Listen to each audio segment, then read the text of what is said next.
Hey guys, we're back. It's been a while since we posted anything. My little boy broke her iPad, and my phone was cracked. I had to wait till I could get an upgrade, so I'm recording on my cell phone right now. So it may actually look a little bit smaller. But what we're going to talk about right now, get back into the crucifixion, and we're going to talk about the scourging of Jesus.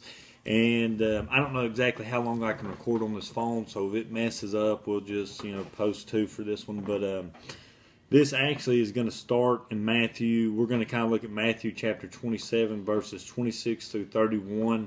All the Gospels talk about it, but we're just going to kind of use this as our context. I do want to say that the best info I've ever got on talking about the scourging of Jesus is in JAMA Magazine, volume 255, number 11. It was published March 21st, 1986. I definitely encourage all, whoever listens to this, look on the internet at this, and it gives a very good detailed about the entire crucifixion from the garden all the way to the time whenever Christ is put on the cross. But what we've got where Pilate is about to scourge Jesus. Now, what this process was, the Romans didn't actually, the Romans were taking Jesus to be to crucified, but before they crucified Jesus or any person, what they would do is they would scourge them. And what that was is they would take like a leather strap, it had a handle on it. 9 strands of leather, and each one of those strands of leather had iron balls, pieces of metal, bone wrapped up in it. So whenever they struck the victim, it would tear flesh, and the iron balls, internal bruising and things as of that nature. But what they would do is they would take the victim, and they had a large post they would take, and they would take the prisoner and put their arms up high above their head, strap them up, and actually they would be, their clothes taken off. So the back was exposed extremely well. I mean, with their arms up above the head.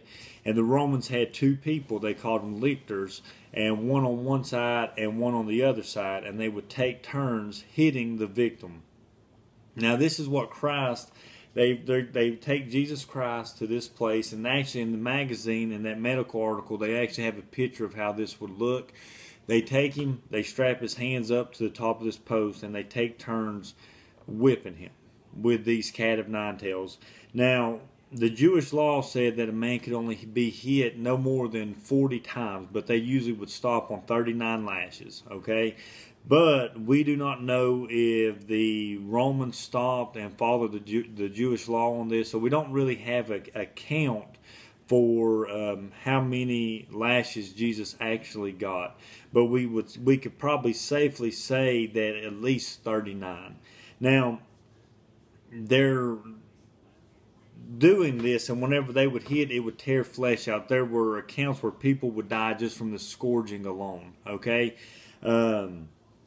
So Christ is stripped naked, he is whipped, his flesh is being tore off his back, he is bleeding extremely bad. And the soldiers, after they are done whipping him, and actually the Bible tells us that they called the whole battalion, and the battalion would have been 600 men. Okay, that's what the Roman battalion was. So we can see that Christ, is being humiliated in front of all kinds of people also. I mean, these trials that he is going through is just unbelievable. But these men take him off the post, and this is where they begin to start mocking Jesus. Okay, and the first thing it tells us, they place a robe on him, a scarlet robe. This scarlet color would have been considered color of royalty, okay, what kings would have wore, princes, things of that nature. And they were using this, making fun of Jesus, because he said he was the king of the Jews. So they just put this big, heavy, thick robe on his back where he is just being whipped. And you got to think about too, he was exposed from the top of his, from the top of his head down to the bottom of his feet naked. So it could have been up and down his whole body. Who knows? It could have been on the back of his legs all the way up. But they put this robe on his back where it would have already been so tender, where he had just been whipped. We see that they take and they twist thorns together. and they put a crown on top of his head. Okay, they put a robe, they twist thorns together, they put it on his head. They give him a wooden scepter, and they all fall down and start, saying, "Hail, King of the Jews," praising Christ, making fun of him. Then they take the scepter out and they start hitting him on top of the head. And I've told our youth group, think about you having a crown of thorns on your head and someone taking a wooden scepter and start hitting that. It would be like nails being drove in your head. And mocking Jesus. And this whole time, this is what Christ is, he's doing this because he loves us, okay? Now, I know that was a very quick description. I really encourage all of y'all to look at this JAMA magazine, read what the gospel accounts tell you. But I do, right before we quit right here, I want us to look at the condition Jesus would have been in. I don't know if you remember, he was in a state of hematidrosis in the garden where he was sweating great drops of blood. His skin would have been extremely tender from this process happening. And then with his skin extremely tender, he's been whipped, he's been hit, he's been beat. He has been abused physically and mentally from the Romans and the Jews and his disciples that he had. His disciples betrayed him, the Jews betrayed him, the Romans betrayed him. Everyone is spread out and left him. Okay, just think of the mental abuse, that time where you would need someone more than ever. Everybody's gone. The Romans and the Jews have physically abused Jesus. He has not ate or drank since the Last Supper. He hasn't slept, so he's going to be hungry, thirsty, sleepy, on top of the mental, physical abuse. Then, just those three topics, then we go into he's been scourged with extreme blood loss from the physical beating that he had taken. That by itself would have left Jesus on the fringe of death, in critical condition. And all this is taking place before he's even taken to the cross.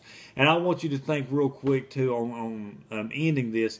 Christ, they put this robe on his back, and think about how tender it would have been. And then whenever they're going to take this thing off, they take it off of him. I'm sure it was not gentle, by no means.